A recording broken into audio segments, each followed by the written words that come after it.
এইখানে তো কিছুই নাই, তাহলে শব্দ হলো কিসের? হবে হয়তো গোরস্থানে রাতের বেলায় শিয়াল কুকুর আইছিল হয়তো।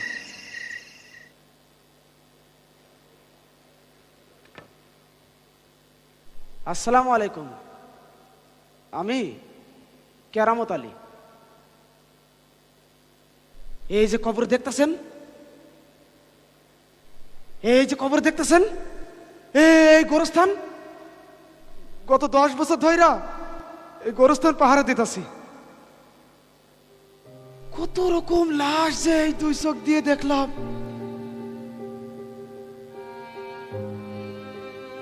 এই ধরেন, কারো মাথা আছে, দেহ নাই। আবার কারো দেহ আছে, মাথা নাই। আবার আবার কারো চেহারা দেখা চেনার উপায় নাই। ইস, কি বিভৎস লাশ! এই হাত দিয়া কত রকম লাশ যে কবরে নামালাম।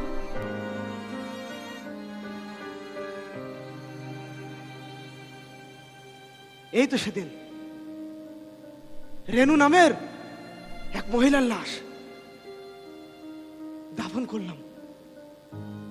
শুনেছি রেনু স্কুলে গেছিল তার মায়াকে ভর্তি করাইতে, আর এই সুযোগে কিছু স্বার্থান্বেষী নরপিশাচ ছেলে ধরে সন্দেহের রেনুকে মারতে শুরু করে।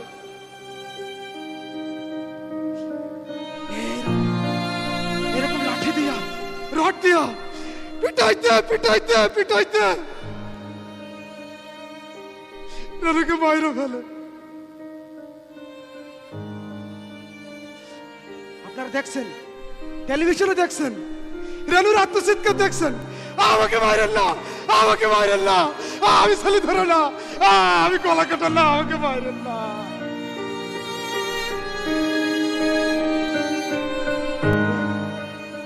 তবুও কেউ তার কথা শোনেনি। একটিবার যাচাই করে দেখেনি সে আসলে ছেলে ধরা কিনা। ছেলে ধরে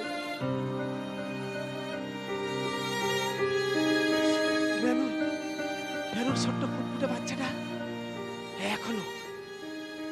এখনো পথে আছে। কখন তার মা আসবে, তাকে খাওয়াবে। আপনারা বলতে পারেন বাচ্চাটা কাকে মা বলে ডাকবে? ওদেরকে বিবেক নাই, বিবেককে বইরা গেছে। এখানে শেষ নয়,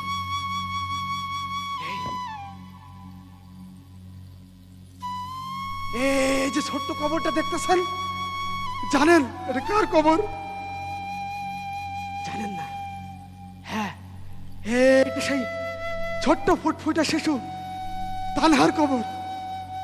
মাত্র 3 বছর বয়স ছিল মায়াটার। এই মায়াটা নাকি ধর্ষিত হয়েছে।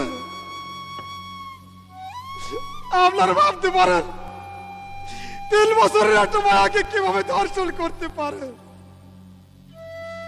ওই মানুষরূপী জানোয়ার কিছু খাবারের প্রলোভন দেখাইয়া খামছে, কমলে ধর্ষণ কইরা মাইরা ফেলছে।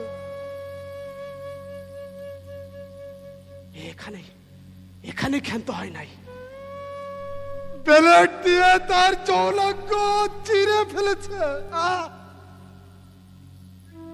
মানুষ এত নিচে নামতে পারে?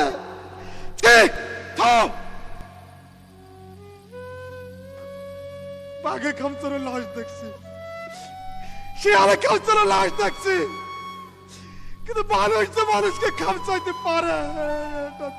দু চোখ দিয়ে না দেখলে বিশ্বাস করতাম না।